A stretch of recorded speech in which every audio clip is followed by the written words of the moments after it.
La limitation des heures de travail, le couvre-feu ou encore l'interdiction de circulation des transports en commun ont impacté directement les entreprises et donc les ménages.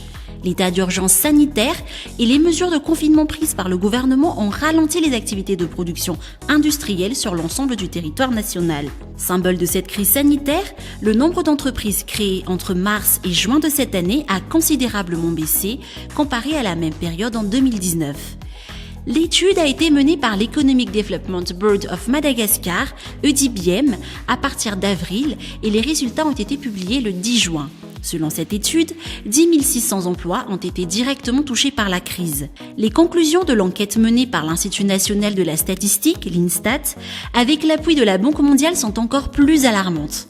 L'étude, réalisée au téléphone auprès de 1240 ménages, a été réalisée en juin. Selon cette enquête, 20,1% des urbains en zone confinée se sont retrouvés sans emploi, contre 10,5% des urbains en zone non confinée.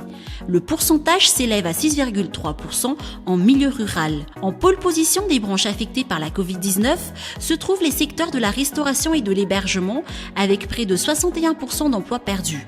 La fermeture des liaisons aériennes a complètement paralysé le secteur du tourisme.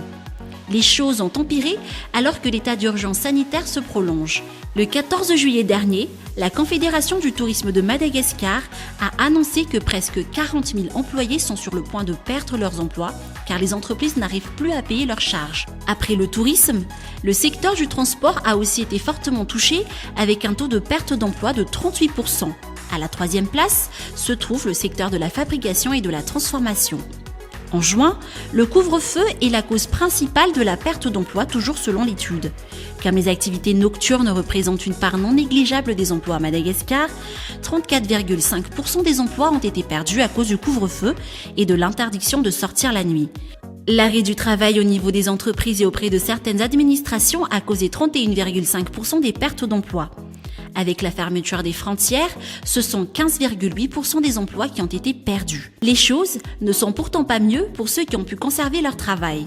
Selon l'étude, 40% des travailleurs n'ont pas perçu de salaire en période de confinement. 24% ont vu leur salaire diminuer, tandis que seuls 33% continuent d'être payés normalement.